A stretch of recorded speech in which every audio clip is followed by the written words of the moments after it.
Bismillahirrahmanirrahim. Assalamualaikum warahmatullahi wabarakatuh. Alhamdulillahi rabbil alamin. Wabihi nasta'inu ala umuri dunya waddin. Wa sallallahu ala nabiyyina wa sayyidina Muhammadin wa ala alihi wa sahbihi ajma'in. Amma ba'd. Kita panjatkan puja dan puji syukur kehadirat Allah Subhanahu wa taala. Pada kesempatan pagi menjelang siang yang berbahagia kali ini, kita kembali diberi kekuatan, kesehatan, hidayah serta taufik dari Allah Jalla wa Ala, sehingga kita bisa kembali menghadiri salah satu di antara taman-taman surga Allah Azza wa Jalla di muka bumi. Kita berharap semoga Allah Subhanahu wa taala melimpahkan kepada kita semuanya ilmu yang bermanfaat, sehingga bisa kita amalkan sebagai bekal untuk menghadap kepada Allah Jalla wa Ala. Allahumma amin. Salawat dan salam semoga senantiasa tercurahkan kepada junjungan kita Nabi Agung Muhammad sallallahu alaihi wasallam, kepada keluarganya, sahabatnya dan umatnya yang setia mengikuti tuntunannya hingga akhir nanti. Bapak-bapak, ibu-ibu, para hadirin, para hadirat dan juga segenap pendengar serta pemirsa rahimani wa rahimakumullah. Adakah di antara kita yang suci dari dosa? Angkat tangan. Ustaz tapi orang angkat tangan. Berarti sama saja. Ustaz maupun santri, kiai maupun jamaah pengajian, laki-laki maupun perempuan, pejabat maupun rakyat, orang kaya maupun orang miskin, bos maupun karyawan, majikan maupun pembantu. Tidak ada yang suci dari dosa. Dari dosa yang kita sadari atau yang tidak kita sadari, dua-duanya. Entah itu dari dosa yang kita sadari maupun dari dosa yang tidak kita sadari. Antara dosa yang disadari sama yang tidak disadari banyak mana? Banyak mana? Yang disadari apa yang tidak disadari? Pernah enggak jenengan membuat daftar? Ya, kayak pas pilkades kan lo, ya, nganggo sindik kan, Jirolu, Patma gitu ya.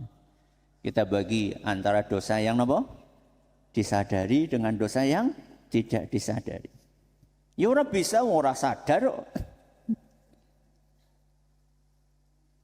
Kata para ulama kita, dosa yang tidak disadari itu bisa jadi lebih banyak daripada dosa yang disadari.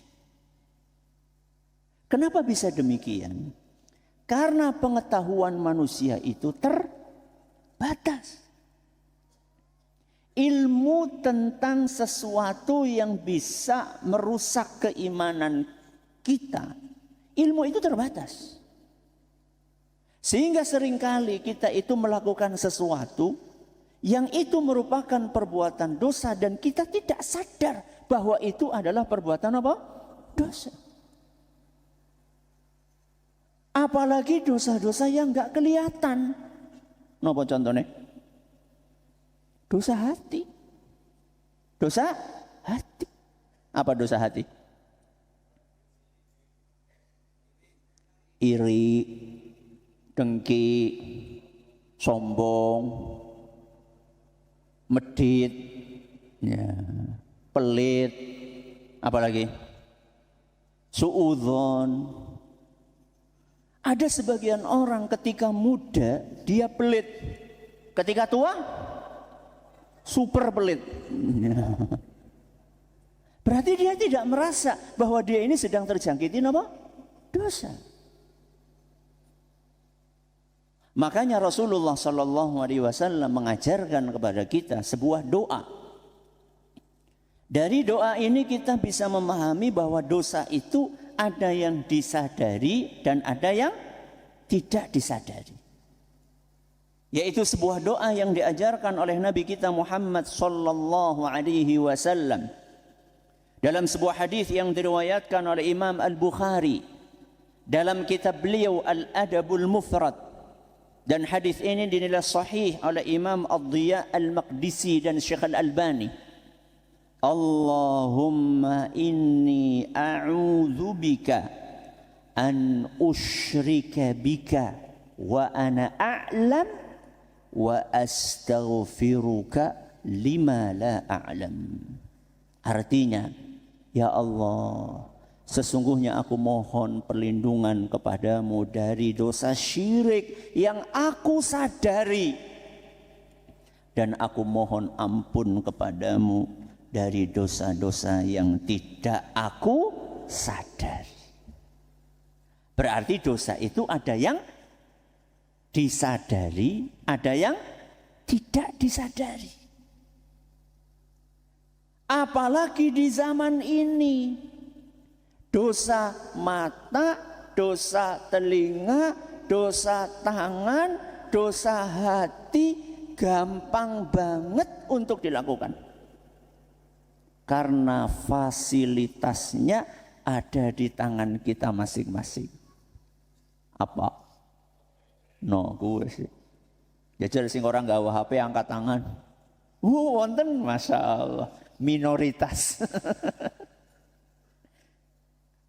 Loh Ustaz, emang HP itu sarana dosa? Ya sarana dosa dan sarana pahala. Sama-sama. Cuman biasanya lebih banyak buat gue. Ya. Bukan hanya dosa mata. Ya. Dulu kalau mau nonton film, kudu mengerti lapangan. Iya, layar tancap. Mien. Ya. Nek sing duwe duit mengerti bioskop. Ya. Nek siki nang kamar. Ya. Nggak harus beli tiket, cukup ada kuota. Ya, itu pun kadang-kadang dompleng wifi masjid. Bayangkan wifi masjid gue nonton gue, kebangetan banget Bob. Ya. Ya.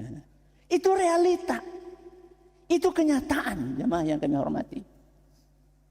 Dan bukan hanya dosa mata, termasuk dosa hati. Betapa banyak tontonan yang kita tonton itu mengakibatkan munculnya penyakit-penyakit hati. Penyakit iri, penyakit kurang syukur. Ya. Kok penyakit iri Ustadz, penyakit kurang syukur? Jajal sih nonton film. Aja jajal ding. Ya. Ngelihat artisnya ayu banget. Terus bandingkan karo bojone. Kita ning ayu banget, bojoku wis tua, ya. Ora ayu. Akhirnya jadi kurang syukur. Ya. Ngelihat konten tentang gerbek rumah yang wah, yang mewah. Terus ngelihat rumahnya sendiri, bocor nang ngendi-ngendi. Ya. Wah enak banget ya, ada kolam renang mana? Pribadi, koleksi mobilnya banyak. Aku ya motor wis kawit tahun 70 ora ganti-ganti. Akhirnya muncul kurang syukur. Itu dosa. Hasad itu dosa, iri itu dosa. Ya. Lah terus bagaimana Ustaz caranya supaya kita bisa menebus dosa-dosa tersebut? Supaya kita bisa menggugurkan dosa-dosa tersebut? Supaya kita bisa menghapuskan dosa-dosa tersebut? Langkah yang pertama, Kan judulnya apa? Ayunan langkah penebus dosa. Langkah yang pertama, menyadari dosa. Apa langkah yang pertama? Menyadari dosa. Maksudnya Ustadz, maksudnya kita itu harus ngaku, harus sadar bahwa kita banyak dosa. Kenapa Ustadz? Karena kalau kita sudah sadar bahwa kita ini punya banyak dosa, maka akan terdorong untuk memperbaiki diri. Akan gampang untuk dinasehati. Berbeda dengan orang yang tidak merasa bersalah. Ya, ada orang melakukan kesalahan tapi tidak merasa bersalah. Diomongi ngegas, ya, diomongi ngeyel, jere sapa? Bahkan ada sebagian orang, tobat apa sih wong yang soleh kok. Jadi ada banyak orang itu tidak merasa bahwa dia banyak dosa. Orang yang tidak merasa bersalah dan banyak dosa susah untuk memperbaiki diri. Jadi kalau kita merasa banyak dosa kemudian terasa gelisah di hati, itu tandanya kita masih punya keimanan. Ya. Tandanya masih punya apa? Keimanan. Ibaratnya seperti kaca yang kinclong, kalau ada noda sedikit, pripun? Akan kelihatan. Ibarat kertas yang putih, kalau ada noda hitam akan kelihatan. Berbeda dengan kertas hitam. Kalau kertas itu putih, belum ada coretan apa-apa, sekali ada coretan langsung kelihatan. Begitu pula orang yang beriman, karena dia punya keimanan, dia punya hati yang bersih. Ketika dia melakukan perbuatan dosa, dia akan merasa gelisah.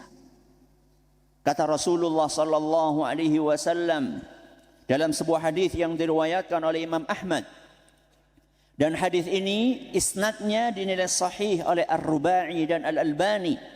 Ketika Rasulullah SAW ditanya, ya Rasulullah, mal iman? Wahai Rasul, iman itu apa? Maka Nabi SAW menjawab, idza sarratka hasanatuka wa sa'atka sayyi'atuka fa anta mu'min. Iman itu tandanya kalau engkau melakukan kebaikan, hatimu akan merasa senang dan bahagia. Dan apabila engkau melakukan dosa, maka hatimu akan gelisah dan resah. Kalau kita melakukan apa? Kebaikan, amal soleh, ngibadah, maka hati kita akan senang. Kalau kita melakukan dosa, maka hati kita akan gelisah. Itu tandanya beriman. Berarti kebalikannya apa? Nek beramal soleh, gelisah. Nek berbuat dosa, seneng. Pripun gue berarti? Ya berarti kebalikannya. Ya. Kita yang mana coba? Beramal seneng, nopo berbuat dosa seneng? Temenan. Saya kasih contoh. 2 contoh aja. Nek terawehan imame dawa.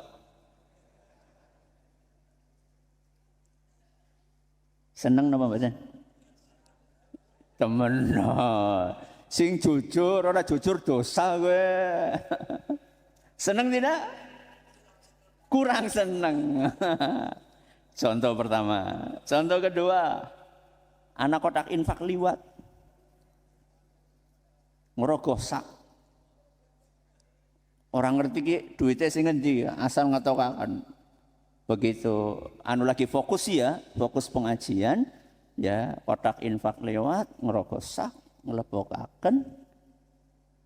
Begitu wis arep mlebu nembe sadar, ki warnanya apa ya? Jebule sing mlebu abang. Jenengan bahagia? Ayo. Di situ pembuktiannya. Nah, aduh, dening sing abang ora sing abu-abu ya. Jadi orang yang beriman itu tandanya ketika dia melakukan amal soleh dia akan senang, dan ketika dia melakukan dosa dia akan gelisah, dia akan resah, dia tidak tenang. Pertanyaannya, ketika melakukan perbuatan dosa kita gelisah apa senang? Bingung. Masang nomor. Masang apa? Nomor. Jebule kalah. Pripun? Inna lillahi. Bayangkan. Ternyata besoknya masang lagi menang. Pripun? Alhamdulillah. Berarti senang mboten? Gak benar seperti itu. Jadi ketika kita melakukan perbuatan dosa, tandanya kita beriman, kita merasa gelisah. Justru seandainya kita berbuat dosa, kok tidak merasa gelisah, itu bahaya. Napa? Bahaya. Kok bisa Ustadz? Itu tandanya hati kita sudah hitam kelam. Saya ibaratkan tadi seperti napa? Kertas yang hitam. Ketika ada bintik hitam, enggak napa? Enggak kelihatan. Itu tandanya hati kita itu sudah parah banget. Sebagaimana yang disampaikan oleh Nabi SAW dalam hadis yang diriwayatkan oleh Imam Muslim, ketika beliau SAW menceritakan salah satu jenis hati manusia, wal akharu aswadu murbada kalkusi mujakhia. Ada hati manusia yang hitam legam seperti cangkir nek diwalik. Maksudnya cangkir diwalik pripun? Gelap. Tidak ada cahaya sedikit pun. Tidak ada sinar yang masuk ke dalamnya. Hati yang seperti itu, kata Nabi SAW, la ya'rifu ma'rufan wa la yungkiru munkarah. Hati yang seperti itu tidak tahu mana yang baik, tidak tahu mana yang buruk. Bahkan kadang-kadang yang baik dikira buruk, yang buruk dikira baik. Akhirnya bukan amar ma'ruf nahi mungkar, tapi amar mungkar nahi ma'ruf. Wonten? Wonten. Contoh nih, pengajian dibubarkan, dangdutan, gue masalah. Ya, hati-hati. Kata Nabi SAW, illa ma ushriba min hawahu. Yang dijadikan sebagai ukurannya adalah apakah enak sesuai nafsu atau tidak. Jadi nggak peduli aturan agama. Itu kalau hati sudah terlanjur menghitam, itu nggak peduli halal haram. Yang penting enak. Yang penting bisa memuaskan apa? Nafsu. Ya. Jadi langkah yang pertama apa? Menyadari dosa. Apakah cukup hanya sekedar menyadari dosa? Jawabannya tidak. Maka diperlukan langkah yang kedua. Apa langkah yang kedua? Berikhtiar menebus dosa. Apa yang kedua? Berikhtiar menebus dosa.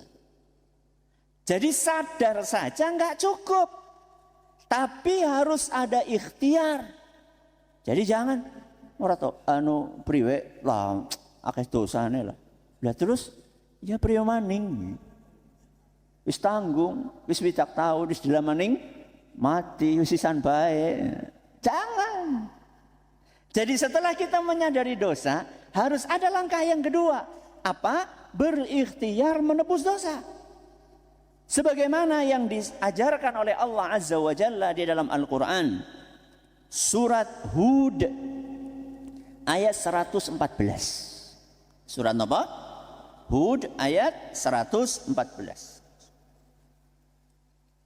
Kata Allah Subhanahu wa taala, "Innal hasanati yudhibnas sayyi'at." Sesungguhnya kebaikan-kebaikan bisa menghapuskan keburukan-keburukan. Amal soleh, ibadah bisa menghapuskan dosa.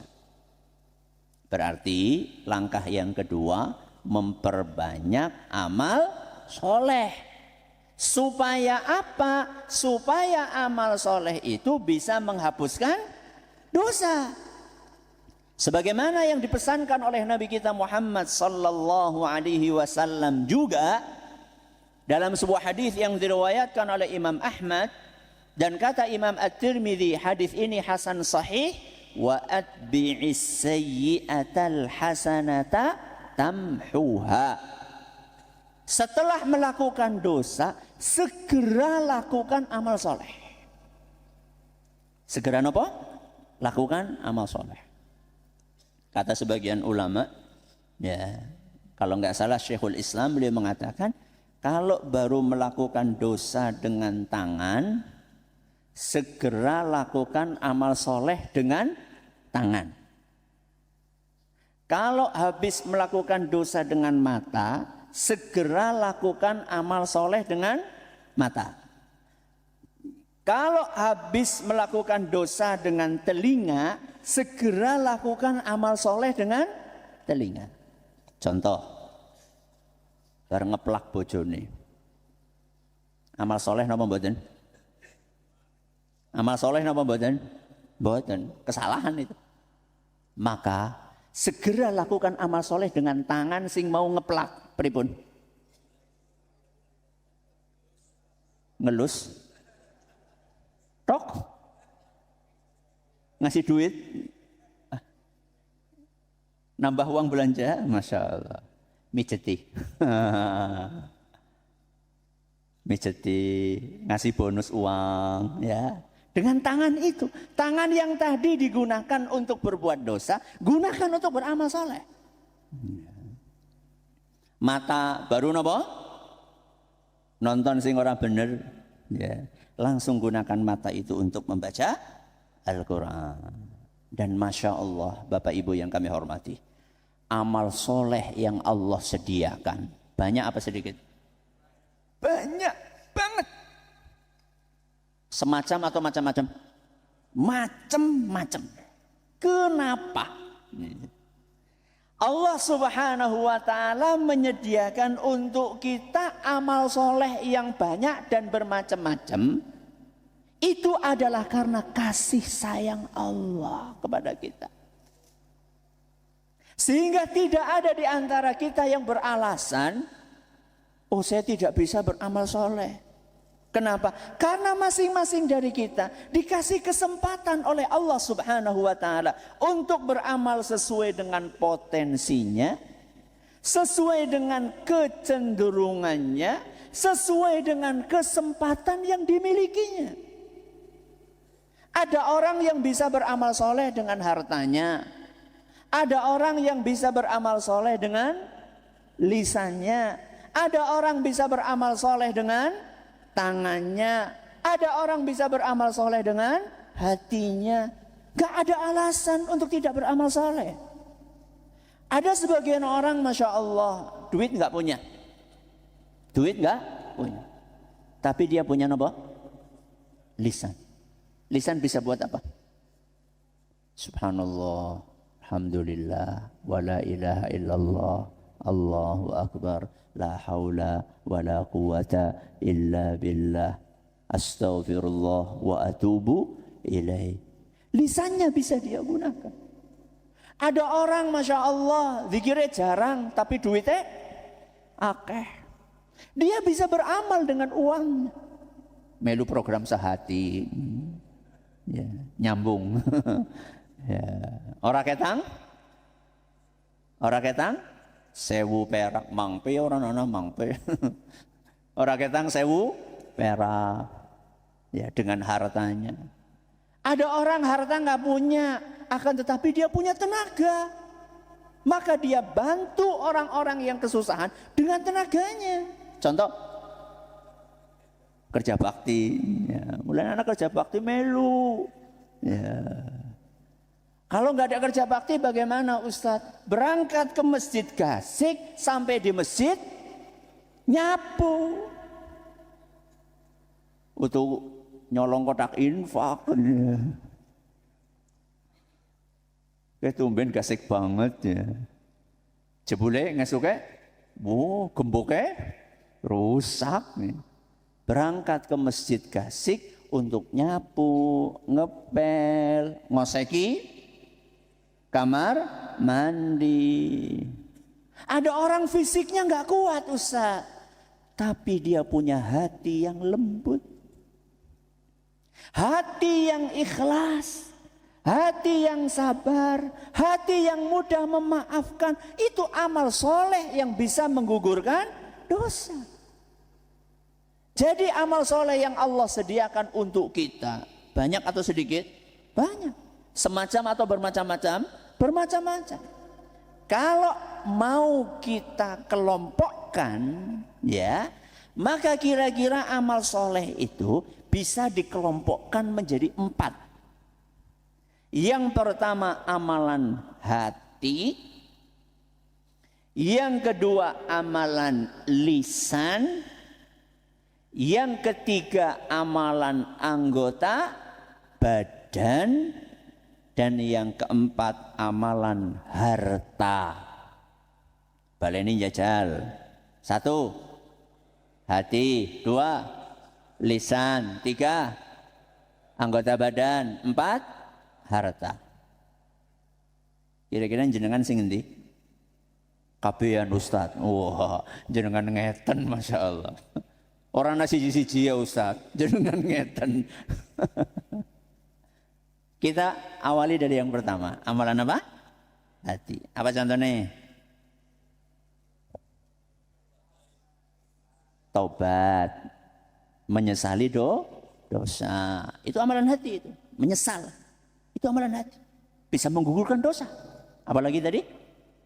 Ikhlas. Itu amalan hati. Hati apa lisan? Hati apa lisan? Jadi orang ngomong nyung ikhlas loh. Ikhlas itu nang lisan. Ikhlas itu ada di dalam hati. Apa lagi? Tidak sombong alias du, rendah hati. Apa lagi? Napa? Husnudzon. Napa husnudzon? Berprasangka baik. Ya, lagi ngaji, kancane pinggire ngantuk, dekluk, pripun? Melu. Husnudzane pripun? Kecapean tahajud. Nah, iku. Engko ngantuk terus bae ngantuk kayak bukan. Nah. Jadi jangan suudzon kayak mau bengi apa? Nonton bal-balan kayak. Mulanya jadi ngantuk ya. Husnudzon. Itu amalan hati. Sabar, syukur. Itu semuanya adalah amalan hati yang bisa menggugurkan dosa. Yang kedua apa? Amalan lisan. Apa contohnya? Zikir, subhanallah, alhamdulillah, la ilaha illallah, Allahu akbar, la haula wa la quwwata illa billah, astaghfirullahal azim, alladzi la ilaha illa huwal hayyul qayyum wa atubu ilaih. Zikir pagi, zikir petang. Apalagi selain zikir? Baca Al-Quran. Ya, baca Al-Quran. Ya. Perbanyak membaca Al-Quran. Itu termasuk amal soleh lisan yang bisa menghapuskan dosa. Contohnya lagi, sholawat. Ya.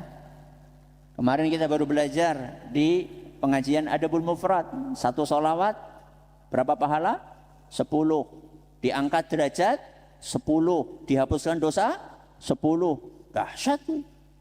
Cuma satu loh. Allahumma sholli ala Muhammad. Itu sing paling pendek. Pinten detik? Allahumma sholli ala Muhammad. Pinten detik? 4 atau 3 detik. Kalau 100 berarti berapa jam? Berapa menit? Hanya sekian menit kita membaca salawat 100 kali, kita akan mendapatkan pahala 100. Kita akan mendapatkan pahala 1000. Akan diangkat derajatnya 1000 tingkat dan akan dihapuskan dosanya 1000 dosa. Itu amalan apa? Lisan. Apalagi? Ceramah, ya mudah-mudahan lah ya. Berarti Ustaz TikTok kayak gue ya. Ya enggak, jenengan juga bisa beramal dengan lisan, menasehati. Menasehati siapa? Anak dan istri. Contohnya Ustaz, wisubu, tangi. Itu amalan apa? Lisan apa? Sikil? Ada sebagian orang tuh gugah anaknya nganggo apa? Sikil. Wonten apa mboten? Anu pemain bola sih ya. Bayangkan. Anaknya jadi bal ya. Nauzubillahi min dzalik. Itu amalan lisan. Ya.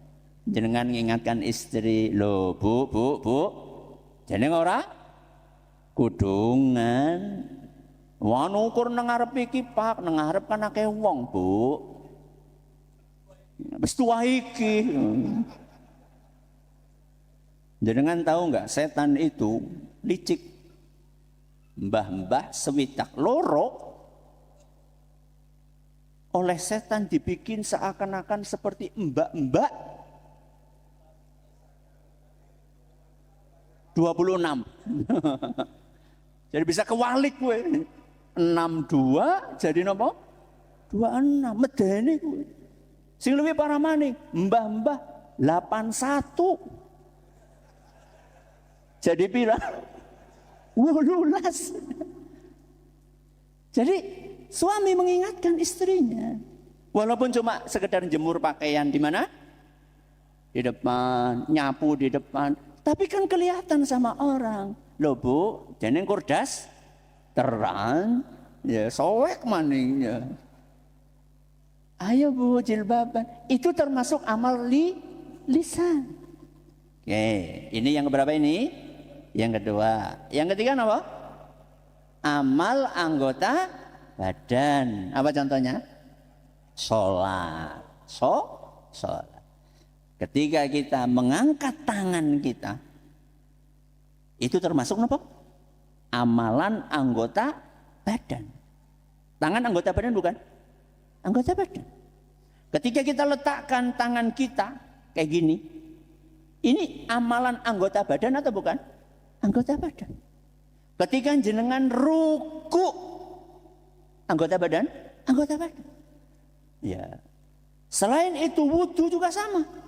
Ya, makanya Rasulullah SAW menjelaskan bahwa ketika kita berwudu, maka dosa-dosa yang dilakukan oleh anggota wudu tersebut akan berguguran bersamaan dengan menetesnya air dari anggota tubuh tersebut.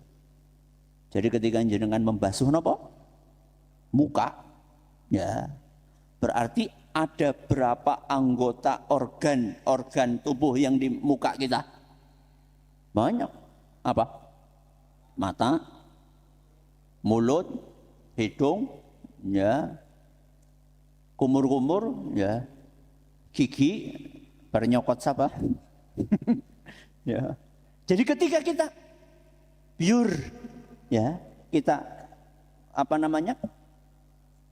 basuh muka kita, air itu kan akan menetes. Maka dosa-dosa yang dilakukan oleh mata, dosa-dosa yang dilakukan oleh mulut, dosa-dosa yang dilakukan oleh telinga, ketika kita usap telinga kita, maka akan berguguran bersamaan dengan jatuhnya dan menetesnya air tersebut. Itu amalan anggota badan. Apalagi contohnya amalan anggota badan? membantu orang lain. Betul? Ya, ada mbah-mbah keberatan belanjaan dibantu. Ya, orang kur mbak-mbak tok. Ya. Mbak-mbak sih kuat. Ya. Janda dibantu, orang kur janda muda, termasuk janda tua dibantu. Tulus, orang bulus, ya. Orang modus. Betul-betul pengen membantu dengan anggota badan kita. Apalagi menyingkirkan sesuatu yang mengganggu dari jalan. Ya. Jadi ada sebagian orang justru malah meletakkan sesuatu yang mengganggu di jalan. Contohnya tikus. Betul. Ya. Polisi tidur ya orang aja ngawur. Ya. Kecuali polisi tidurnya dhuwur banget ya. Kowe marakan wong babaran bisa brojol kowe. Yang kalau polisi itu masih wajar ya. Enggak. Buang sampah ya. Sekang omah arep memejit gawa plastik isine popok. Pas mau ke masjid lihat ada sungai. Ya. Dosa atau tidak? Dosa. Dosa. Ya.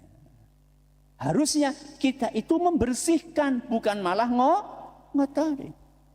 Termasuk juga amal anggota badan yang bisa menghapuskan dosa adalah berjalan ke masjid. Napa? Berjalan ke masjid. Sebagaimana yang disampaikan oleh Nabi kita Muhammad sallallahu alaihi wasallam dalam sebuah hadis yang diriwayatkan oleh Imam Muslim, ala adullukum ala ma yamhullahu bihil khataya wa yarfa'u bihid darajat. Maukah kalian ku beritahu sebuah amalan yang bisa menghapuskan dosa-dosa dan mengangkat derajat kalian? Qalu bala ya Rasulullah. Maka para sahabat mengatakan, tentu wahai Rasul, kami pengen tahu amalan itu apa. Nabi SAW mengatakan, isbaghul wudu' alal makarih. Menyempurnakan wudu walaupun terasa berat. Kemudian kata Nabi SAW, wa kathratul khuta ilal masajid. Dan banyak langkah menuju ke masjid. Napa? Banyak langkah menuju ke masjid. Wantidharus sholati ba'das shalah. Dan menunggu sholat untuk datang sholat berikutnya. Contoh, bar maghrib ora balik. Ngenteni teng pundi? Masjid karo ngaji kutul isya. Itu termasuk pengguguran dosa.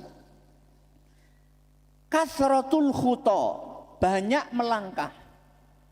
Berarti yang rumahnya jauh dari masjid sama yang rumahnya dekat dari masjid, pahalanya banyak mana? Yang jauh yang dekat? Kenapa jenengan mendekat ke masjid? Ah. Apa? Apa? Jauh nganggo motor. Ada kejadian. Perkampungan namanya perkampungan Bani Salamah. Perkampungan apa? Bani Salamah. Dalam hadis riwayat Bukhari dan Muslim.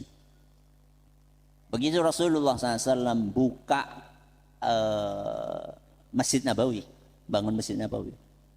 Bani Salamah itu pengen migrasi, pengen pindah dari kampungnya yang jauh kemana? Mendekat ke Masjid Nabawi. Apa kata Nabi sallallahu alaihi wasallam? Ya Bani Salimah, diyarukum tuktabu atharukum. Wahai Bani Salimah, tetaplah di kampung kalian. Karena langkah-langkah kaki kalian menuju ke masjid akan ditulis sebagai pahala oleh Allah Subhanahu wa ta'ala. Berarti sama Nabi disuruh apa? Menetap. Kira-kira jaraknya pinten? Kira-kira nyejal. Tebakan. Berapa? 1 kilo. Maning tambahi, kayak obral bae. Nah, berapa? 10 kakeon. Berapa? Bagus. 4 sampai 5 kilo. Berarti meriki pundi? Alun-alun. Meriki alun-alun. 4 kilo nggih, 5 kilo. Itu jaraknya. Jadi perkampungan Bani Salamah mau pindah sama Nabi? Enggak, jangan. Karena semakin kalian berjalan jauh, maka akan semakin banyak pahala yang kalian dapatkan dan semakin banyak dosa yang akan dihapuskan sama Allah. Ya wis lah nyong pindah bae sing atoh. Nah, wis kadung ya ora apa-apa. Tapi sebenarnya begini ya, mendingan mana coba? Atoh sering telat. Apa perak orang mangkat? Wis perak orang mangkat yo banget temen. Ya ada oh ya. Mbok ora tekas iki. Mudah-mudahan datang Ustaz ben krungu. Ya. Mendingan mana coba? Jauh tapi sering telat, dekat nggak pernah telat. Jauh nggak pernah telat. Masya Allah. Itu ngelihat kepada apa? Kondisi masing-masing. Ngelihat kondisi masing-masing.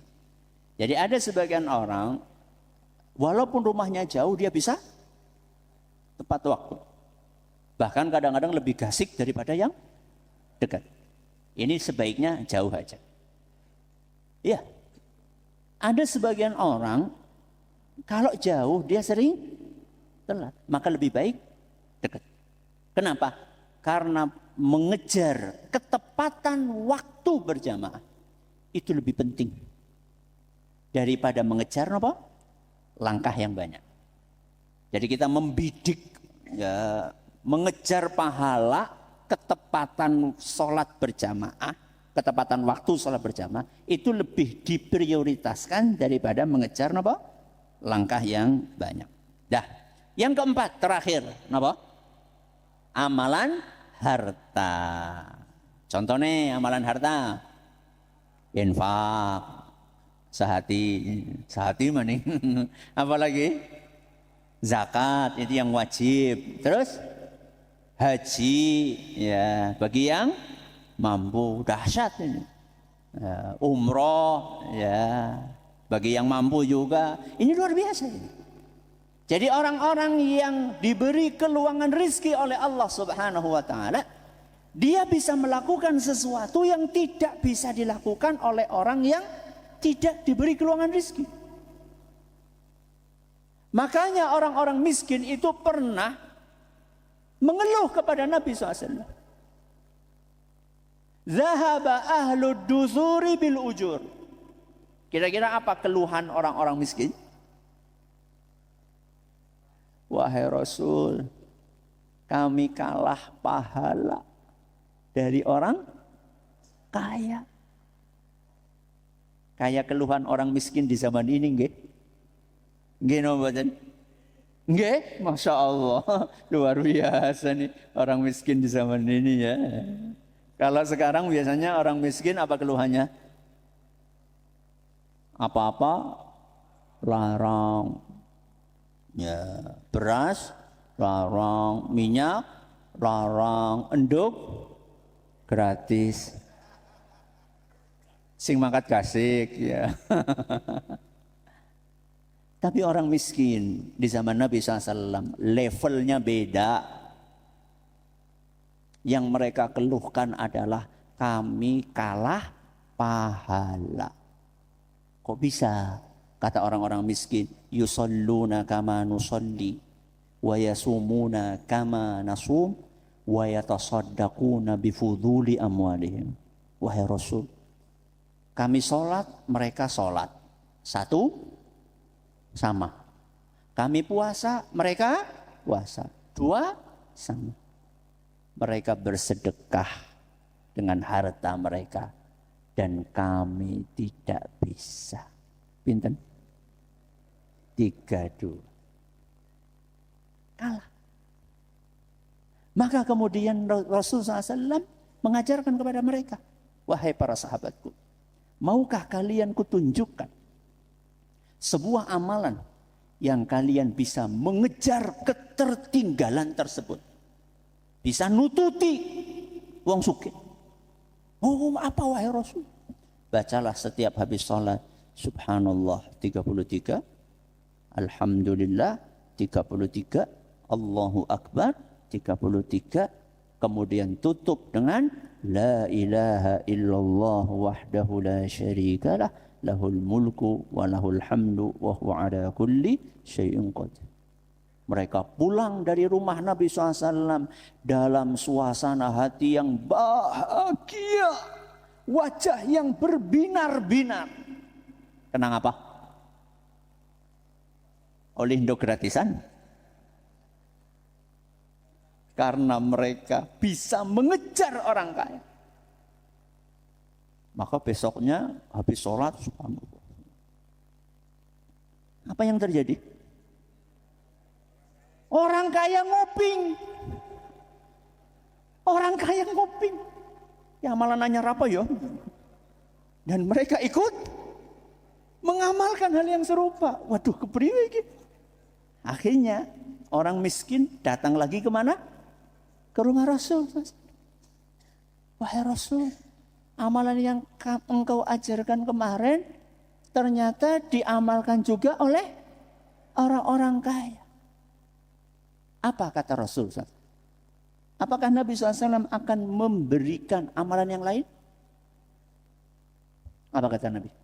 Dzalika fadlullahi yu'tihi man yasha. Itulah karunia yang Allah berikan kepada hamba yang dikehendakinya.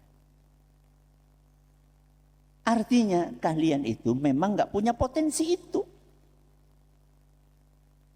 Sehingga orang-orang yang kaya, jenengan gak boleh kalah pahalanya daripada orang yang miskin.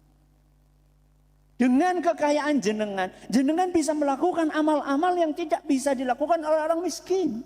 Contohnya haji tadi. Coba jenengan bayangkan janji dari Nabi SAW dalam hadis riwayat Bukhari. Man hajja lillahi falam yarfuth walam yafsuq raja'a kayaumi waladathu ummu. Orang yang berangkat haji, kemudian ketika berhaji itu dia tidak mengotori hajinya dengan hal-hal yang sifatnya mesum atau perbuatan-perbuatan dosa, maka dia akan pulang seperti saat dia dikeluarkan dari rahim ibunya. Napa? Bersih. Pengen Ustaz nabung. Ya udah Ustaz, haji belum mampu Ustaz. Ngantrine 30 tahun. Ya wis, umroh disit. Apakah bisa juga Ustaz? Bisa. Untuk menghapuskan dosa. Kata Rasul SAW dalam hadis yang diriwayatkan oleh Imam Ahmad. Dan kata Imam At-Tirmidzi, hadis ini hasan sahih gharib. Kata Nabi SAW, tabi'u bainal haji wal umrah. Rutinlah untuk menjalankan haji dan umrah. Rutin, sepisan beurung. Optimis, jangan apa? Pesimis, optimis. Ya, tidak ada yang mustahil bagi Allah. Kenapa? Fa innahuma yanfiyanil faqra wal-dhunub kama yanfil kiru khabathal hadidi wal-dhahabi wal-fiddah.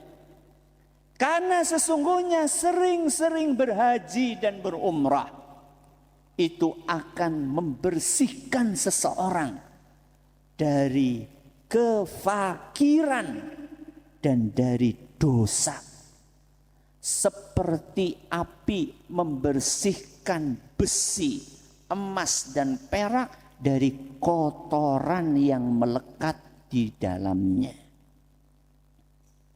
Apa yang bisa dibersihkan? Kefakiran dan dosa. Jadi orang yang sering haji dan umroh, dosanya akan bersih, kefakiran akan menjauh dari dia. Yakin apa mboten? Yakin apa mboten? Yakinnya kayaknya mboten kepriwe lho. Yakin apa mboten? Yakin. Ustaz, larang Ustaz.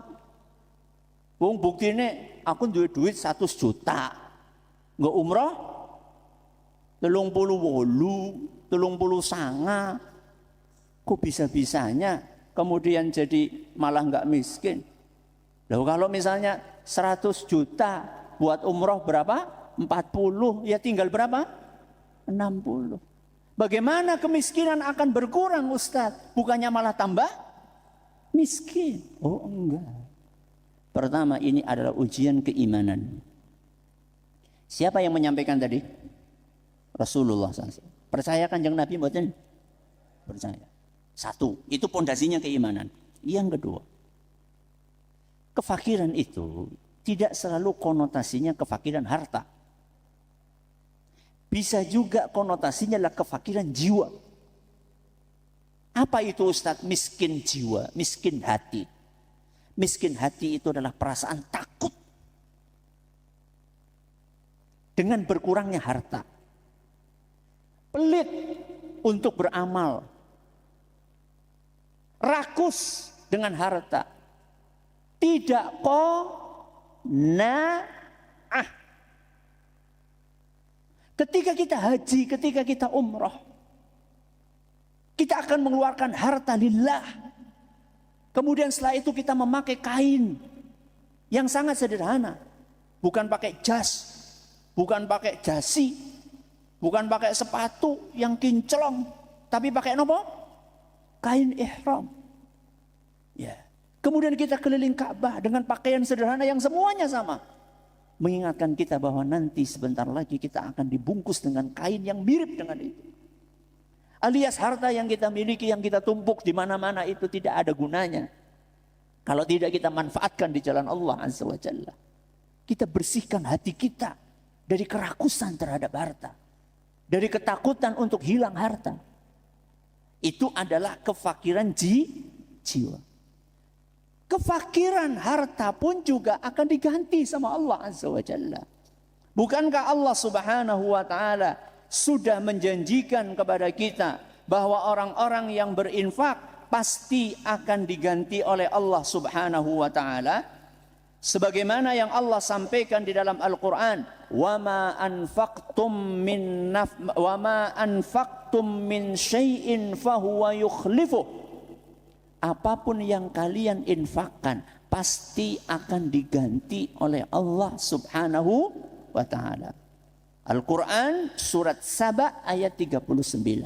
Saya tanya sama jenengan, kalau Allah ngasih ganti, kira-kira lebih istimewa atau tidak? Wong Allah yang ganti kok. Kalau tetangga kita yang ganti mungkin sama atau bahkan lebih rendah. Jenengan tahu ngirimi gule baline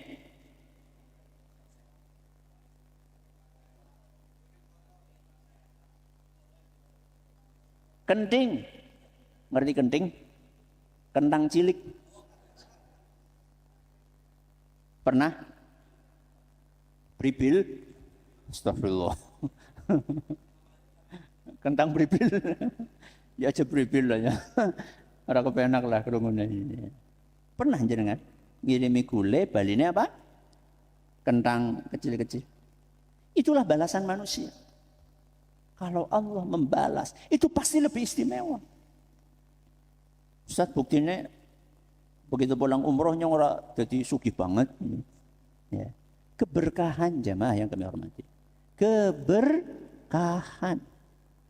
Harta yang kemarin 100.000 kurang, sekarang 100.000 cukup. Nah. Kenapa cukup Ustaz? Karena diberkahi sama Allah Subhanahu wa Ta'ala. Ketika Allah sudah memberkahi sesuatu, maka yang sedikit itu akan cukup.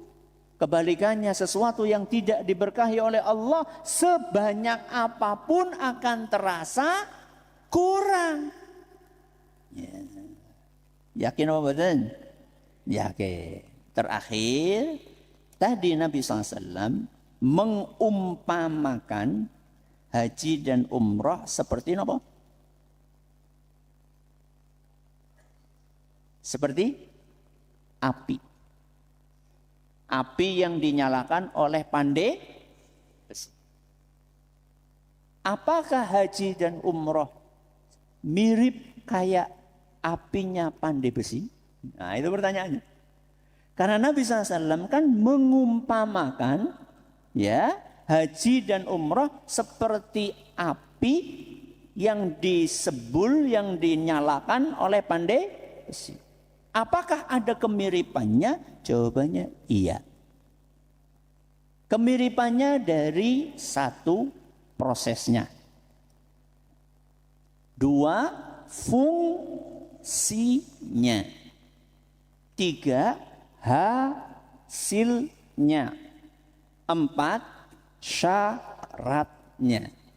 Kali ini jajal. Kemiripan antara haji dan umrah dengan api yang dinyalakan oleh pandai besi. Satu, prosesnya. Dua, fungsinya. Tiga, hasilnya. Empat, syaratnya. Yang pertama, prosesnya. Apa Ustadz kemiripannya? Sama-sama memerlukan usaha. Ya. Pandai besi nyalakan api butuh usaha, mboten? Usaha. Terus menerus menyalakan mompa. Berat ini pekerjaan. Umrah dan haji berat nama mboten? Berat. Berat duitnya apa? Berat tenagane. Kabehan. Berat duitnya harus keluar duit banyak. Berat tenagane harus jalan jauh.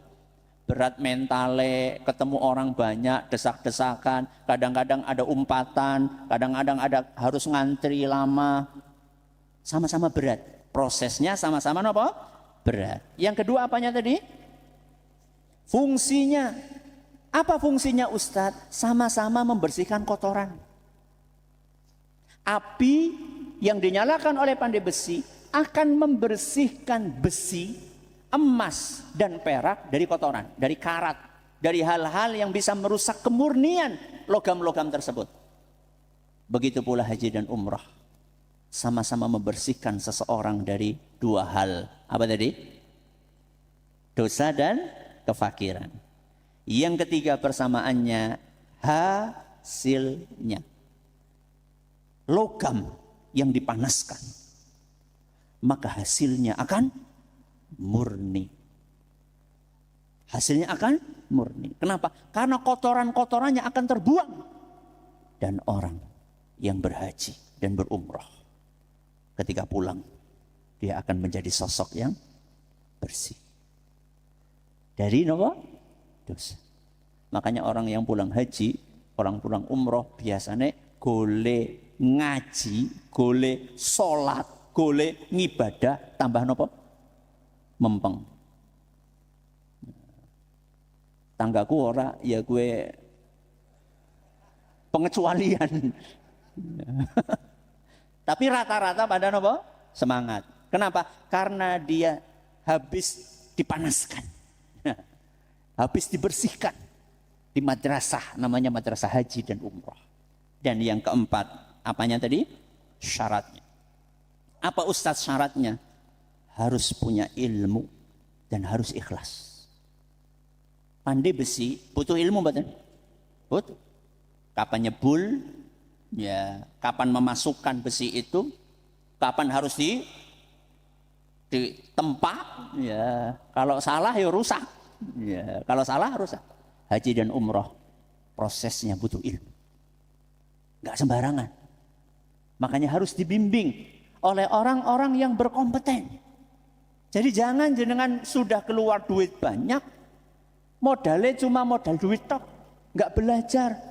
Bagaimana cara beribadah yang baik, bagaimana menjalankan umrah yang baik, bagaimana menjalankan haji yang baik. Tidak dipelajari itu semua, ruginya dengan. Ya. Dan butuh keikhlasan. Jangan sampai haji umrah kerjane selfie. Ya. Dan biasanya kalau orang mau selfie kayak gitu, biasanya itu ngerusak proses dalam ibadah. Contoh misalnya ya, berdoa itu bagusnya menghadap kiblat atau membelakangi kiblat? Menghadap kiblat. Tapi biar kelihatan lagi doa di hadapan kiblat pripun? Nah gue ya. Demi mendapatkan angle yang bagus dalam foto, ya dia membelakangi apa? Kiblat. Terus nyukut banyu di ben keton kaya lagi apa? Nangis. Jangan. Eman. Ini materi kita hari ini. Semoga bermanfaat untuk kita semuanya. Terima kasih atas perhatiannya. Mohon atas segala kurangannya. Masih ada agenda lain. Ya, habis ini ada peresmian kantor Biro Umroh Hijrah Al-Fatih di Pondok Pesantren Tunas Ilmu, sehingga materi pengajian kita cukupkan. Silakan nanti yang sudah mendapatkan kupon ya untuk telur bisa ngantri, ya yang nggak dapat kupon nggak usah ngantri. Ya. Kemudian yang mau menghadiri acara peresmian dipersilakan juga, cuman kursinya terbatas, ya cuma 50 kursi, bebas aja siapa yang mau hadir silakan. Begitu dari kami, terima kasih atas perhatiannya, menurut segala kurangannya. Subhanakallahumma bihamdika asyhadu an la ilaha illa anta astaghfiruka wa atubu ilaik. Assalamualaikum warahmatullahi wabarakatuh.